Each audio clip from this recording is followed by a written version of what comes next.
அன்புள்ள கடக ராசி அன்பர்களே வணக்கம். மாசி மாத ராசி பலன்கள்.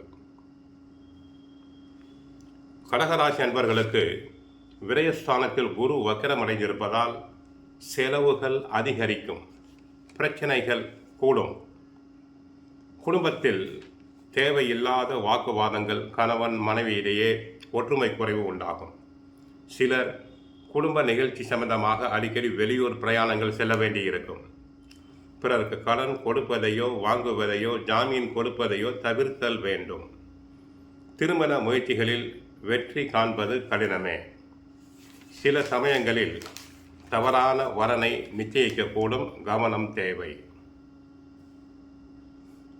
உத்தியோகத்தை பொறுத்தவரை ராகுவுடன் சூரியன் இணைந்திருப்பதால் மேல் அதிகாரிகளுடைய கண்டிப்புக்கு ஆளாவீர்கள்.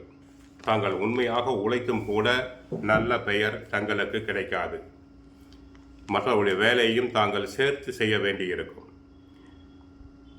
வெளிநாடு செல்ல விரும்பும் அன்பர்கள் இணை தரகர்களால் ஏமாற்றப்படலாம், கவனமாக இருங்கள். எவரிடமும் முன் பணம் கொடுத்து மாற்றிக்கொள்ள வேண்டாம். தொழில் வியாபாரத்தை பொறுத்தவரை கிரக நிலைகள் சாதகமாக இல்லை.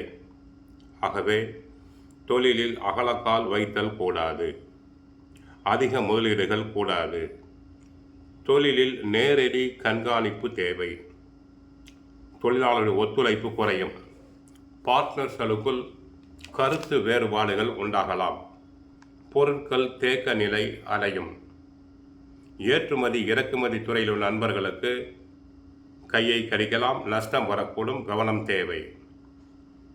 வெளியூர் செல்லும் போது தங்களுடைய பொருட்கள் பணத்தின் மீது பாதுகாப்பாக இருத்தல் வேண்டும். இல்லாவிட்டால் திருடு போவதற்கு வாய்ப்பு உண்டு. கலைத்துறை அன்பர்களுக்கு வாய்ப்பு சற்று குறையக்கூடும், வருமானம் குறையும்.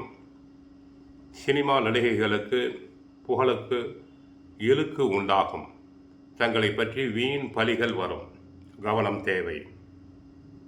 அரசியல் துறை அன்பர்களுக்கு சுக்கிரன் சாதகமாக இல்லை. கட்சியில் புகழ் செல்வாக்கு குறையும். தங்களின் ஆலோசனைகள் ஏற்கப்பட மாட்டாது. சற்று கவனமாக இருங்கள், எச்சரிக்கையாக பழக வேண்டும்.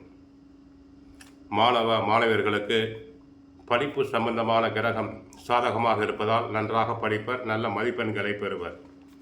விவசாயத்துறையை பொறுத்தவரை விவசாயம் நன்றாக இருக்கும். மகசூல் அதிகரிக்கும், பயிர்கள் செழிக்கும், தங்களுக்கு வருமானம் பெருகும். பெண்களுக்கு பொறுத்தவரை ஓரளவு நன்மைகள் உண்டு. உடல் ஆரோக்கியத்தில் நல்ல அபிவிருத்தியை காணலாம். வேலைக்கு சென்று வரும் பெண்களுக்கு அலுவலக சூழ்நிலை திருப்தியை அளிக்கும். இருந்தாலும் 12ஆம் இடமாகிய விரயஸ்தானத்தில் குரு பகவான் சஞ்சரிப்பதால் பண விஷயத்தில் கவனமாக இருங்கள். பிள்ளைகள் மூலமாக மனதிற்கு அதிருப்தி தரக்கூடிய சம்பவங்கள் நடைபெறலாம். கோவிலுக்கு சென்றால் மாதா ஸ்ரீ புவனேஸ்வரி அம்மனையும் மீனாட்சி அம்மனையும் வழிபடுங்கள்.